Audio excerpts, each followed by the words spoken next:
This is Burning Man, an epic gathering of creativity, community, and radical self-expression. Every year, tens of thousands converging here on Nevada's Black Rock Desert. It's flat, it's like salt, very light dust, and it's really beautiful. The festival drawing some of the hottest DJs in the world, like John Summit, who performed this year.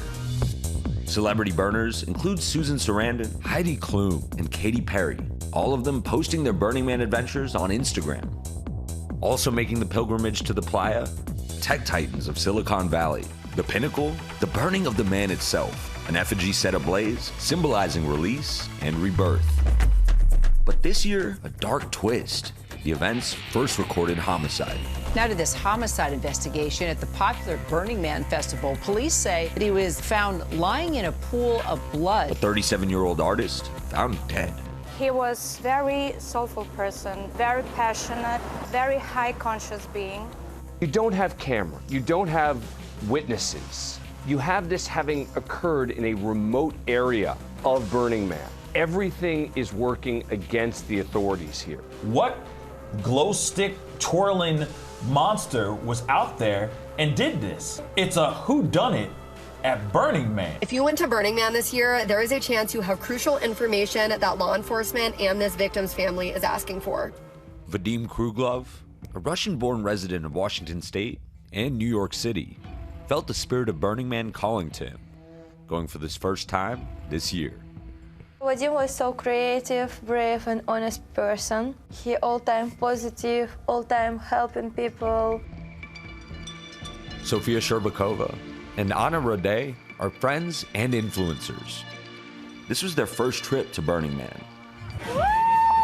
Sofia, Anna, and Vadim setting up camp together. Vadim, who they met through the close-knit Russian community, helped build a signature piece of art for their campsite, Luminary Love, called Mirror Heart. First, we wanted to make art, and then Vadim, one day he made a beautiful design. You know, we knew each other not too long, but when you're in an adventure and when you make something big together, you almost like many years already. You become connected. Yeah, you connected.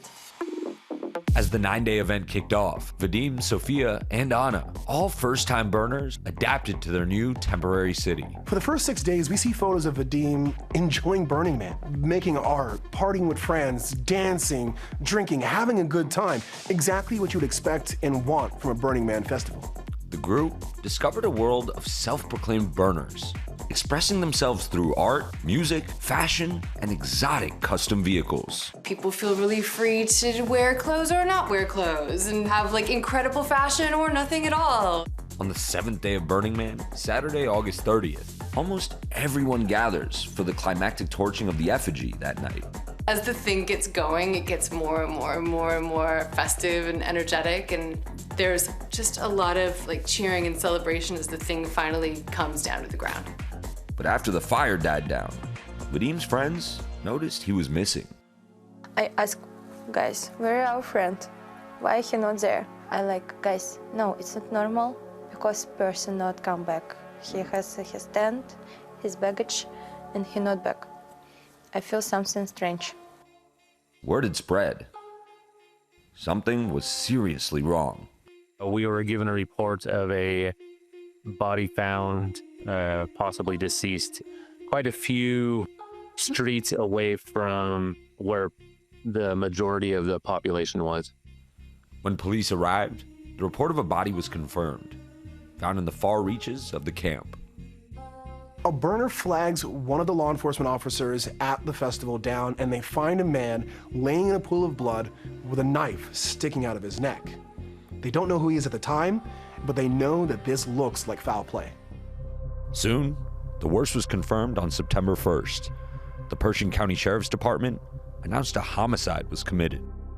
2 days later, authorities identified the body as Vadim's.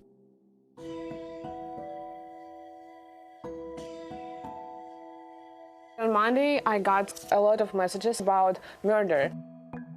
Like, Anna, do you know about this tell your followers about this murder. You need to share this post. We had keep in touch with Sophia, and after maybe 6-7 hours, she called me like, you can't imagine, the Vadim was murdered. How'd you react? What was going through your head? I was shocked because he's Russian.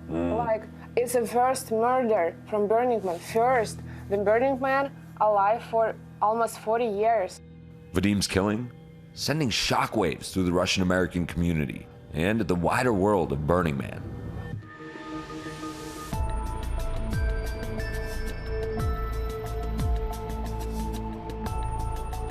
Black Rock City, which sits on federal land in Nevada, is under the jurisdiction of Pershing County. Pershing County is really a small community, rural, agricultural. When Burning Man gets here every year, it increases the population by more than tenfold. Bryce Shields is the district attorney. As investigators search for Vadim's killer, the extreme nature of the festival posing a challenge. Does that complicate this investigation, given that this is a desert where the crime scene is no longer? We're dealing with a city that's ephemeral, right? I mean, it evaporates a day or two after the burning of the effigy.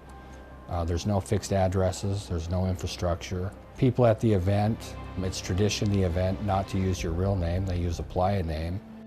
The first question police ask these days are there cameras? Here you have a situation where you don't have security cameras, even to get a car, to get a license plate, anything. Here, you got nothing. The sheriff's department stating that Vadim was killed from a stab wound to his neck by a kitchen knife, providing a photo of the type of knife used. No suspects have yet been named, and no arrests have been made. They have the murder weapon. That's very important in an investigation. Let's go see whose DNA is on it. Well, who knows? Could they have 10 people's DNA? Could they have 1,000 people's DNA? And if they have 1,000 people's DNA on it, does that mean that any one of those people is the murderer? It could just be that those people used the knife, which was used as a communal knife. The Burning Man organization cooperating with investigators, releasing an official statement reading in part, "Our hearts go out to Vadim's family and friends, and we grieve the loss of a community member. Burning Man Project is doing everything we can to assist the sheriff's investigation so the perpetrator can be caught and brought to justice." But Vadim Kruglov's friends and family aren't giving up. His father posting a video on social media from Russia asking for help. District Attorney Shields is not giving up either. Friends and family of Vadim believe that he was in fact murdered. What's your message to them, given where we are now? First and foremost, I would have to convey my condolences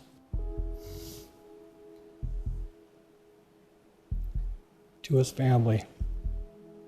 I would promise them that we're going to do our very best to solve this crime and to hold that person accountable and get justice for Vadim.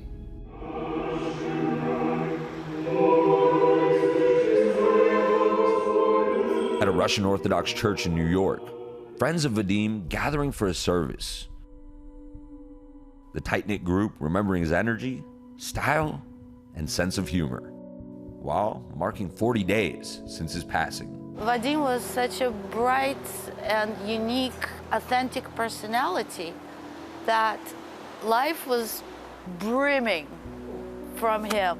That's the heartbreaking part, because I think he was such a tremendous potential.